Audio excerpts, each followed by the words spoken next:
potential friends and adventurers. I'm M, and today we're going to talk about what does a DM do when you don't know what to do. Welcome to the DM table. So, what does one do when you're stuck?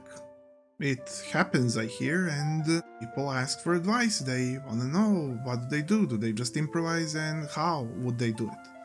So, let me provide you with a few cool tricks to banish any sort of stuckage that you would ever find yourself in as a DM.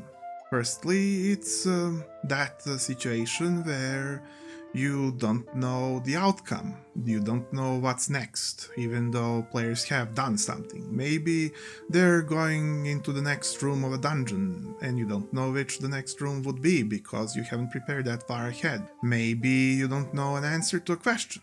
So, let's see. You firstly want to ask yourself, what would the world do? You want to do some detective work in your head quickly of what is the next thing in that sort of manner where you remember, well, what were the other rooms? What is the logical thing that is in the next room? What would it be?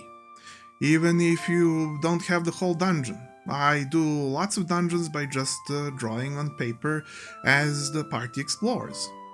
Sort of the blank paper is like fog of war and I just fill it in. So even if I improvise right now on the spot and say we enter the first room, we see marble surroundings, we see some pillars, we see a big central door at the front, we see two hallways, one left, one right. Now, if we go left, if players take left, and I think what is next, well, maybe the next room is a room with a pool. And now you think to yourself, well, we have marble, we have pillars, we have pool, we have somewhat a grand hall before proceeding further. What is this? They could have been some sort of Roman baths or something. So now, make Roman baths in detail. Explain where are the wooden doors, if they still survive. Is it something that's still used? Is the whole thing dusty, or is there still hot water in the pool? And so keep going. Is there a storage room? Is there another pool? Is there some room with individual little, baths made out of hollowed out marble? And it doesn't have to all match Earth's history because you have your own world most likely, unless you're doing something historical or parallel. At that point, you might want to have done some research so that you're sufficiently good ahead of time. But even then, logic. Follow the logic, follow how things would unfold most logically. If, say, you are saying, well, why are there Roman baths underneath a mountain? This is sort of something that started almost like a mine shaft. What are you saying now? Well, maybe it's some sort of buried thing that is under volcanic ashes and it survived because it's built thickly and with quality. Maybe it hasn't been used for thousands of years. Maybe everything is dusty and empty. Just think, what are your clues? What are your scenarios? What is your context? And you'll sort of detective this out by yourself. Does this take a long time? I don't think so. Just think a bit back and try to fill it out as quick as you can. And if you make a mistake in the future, if you make a mistake whilst doing this, well, it's always better to not be afraid of your mistakes until you actually make them, because otherwise it's fear that's doing the most of the job, not you. On the other hand, if you don't stop because of fear, you're doing most of the job and fear will have to wait until you actually make a mistake, otherwise it won't come into play. So that's how that is done. But say that there's some sort of important decision to be made. Party has done something and now something has to happen, and yet you don't really know. It's kind of close. You have two things planned, but you don't know which one corresponds, or you haven't planned that far ahead, but you kind of have an idea, but you're not sure, and it's kind of important, and it will influence your party, and you now feel like if you push it one way or the other, it's onto you and not onto them, and they did make a move, and they are waiting for you, and what are you gonna do? Well, if things are close and you're kind of feeling guilty, or you're not sure, or things are about equally likely, or you need to make a decision but you're wanting to stay unbiased. Well, it doesn't say it in the rules, but roll for it. Take a percentile and make a guess. Say something is 45% likely, something is 30% likely, something is 10% likely, and and then roll for it. And you will know. You will know. You will know what world did in response. And you haven't made a biased decision because you have made percentages known to yourself ahead of time. You have rolled properly. Now you have it. And you can roll any kind of die with any kind of percent that you set. You just simulate to yourself what are the potential outcomes. And have stuff. Have stuff ready that can fit into every occasion, that you can call upon, that works. Have your loot and equipment generators or whatnot, but also don't make things too generic because you want to make these decisions on the spot so that things are more alive and interesting, and so prepare in a way where you think of your world when you're preparing. Think of not what exactly happens through the story. Think what things are happening behind the scenes, what things are sort of turning like cogs, what things are connected to each other, what things will cause other things to happen, what things will not cause other things to happen. Prepare with a playing field in mind that is sort of lurking and waiting for your players to step on buttons, not with a linear story, but rather like a minefield of events, which then blow up and create another minefield of events, which then, when stepped on, blows up and creates another minefield of events. Now we can remember earlier events and then reconnect this, and that's how you improvise, really. Or rather, would that even be called improvisation at this point? But yes, you simply think, remember, look forward, look back.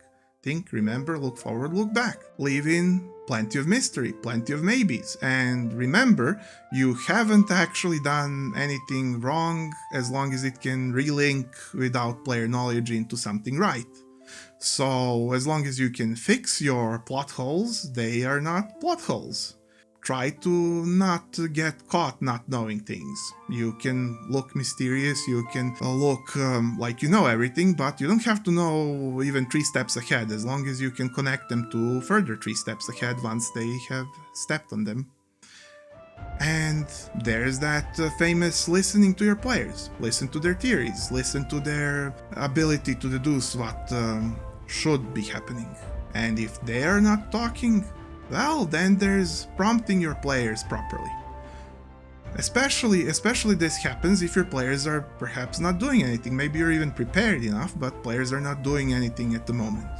Or they're too silent, too unexpressive of what they're planning or doing or thinking, and you want to prepare. You want to hear them think so that you can think for yourself what happens afterwards.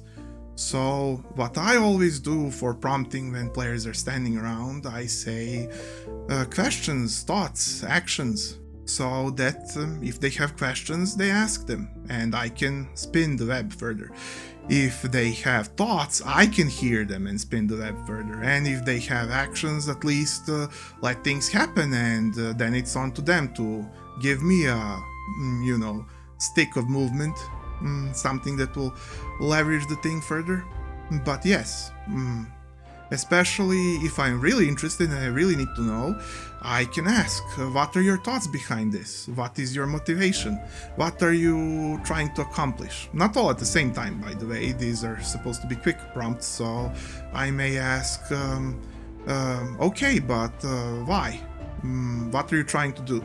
Or tell me what you're trying to achieve, and I'll be having an easier time to facilitate it for you, because I don't know what you're trying to pull here. If I'm really confused and the person is guessworking too many times, so I tell them straight up that I need to know what they're trying so we can, roll for it or whatever, right?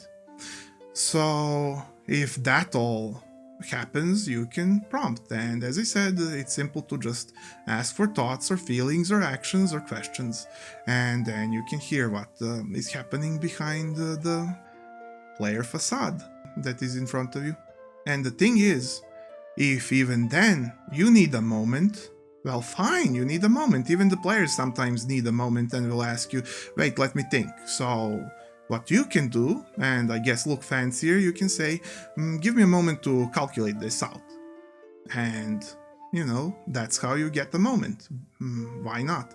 You don't need to do it too much. You probably shouldn't do it too much, but when you really need a moment, just ask. I'll need a moment to think this through. Just give me a sec, will you? And then, when they do, you do your thing. And you'll get better through practice, and then you'll be able to do it without asking for a moment. But remember, if you want this to take full effect, the best thing is to also check with your players what did they think at which points, even after the session, for things that you didn't ask at the time because you had sufficient ability to move things forward, but you want to do your research. And how do you do your research on your players? Well, you simply ask the players, what did they feel? What did they think? Do they have some questions? What are they looking forward to? What are they planning? And this is, by the way, the most important tip, but it doesn't originate from me. I just also, use this technique, if you will, though it's a simple tip. You ask players, what are they planning? What are they looking forward to? What are they going to do next session and the one after that, if need be? And, what are they working on? And then you'll be able to actually properly work on it. I know it's simple, but many DMs don't remember that you'll have a much easier job if you know what your job is, as opposed to trying to simulate everything. You just simulate all of the needed things when you hear where things are going. And there's no reason for players to hide this from you, because if players start hiding this from you, then that seems to mean that players have then lack of trust in DM fairness or something, and you would need to talk to them about that probably and do other things, but this is a different topic. So this is how you find out what players think, by asking them and figuring out what you should do for them and what you should describe, where the plot should go, what will happen, and so on.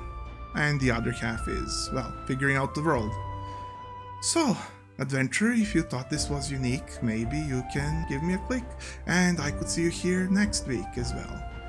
Then in the meantime, if you have some questions, I have the comments. Well, I hope to have your comments. So until then, I wish you luck in your adventures, and to see you again soon.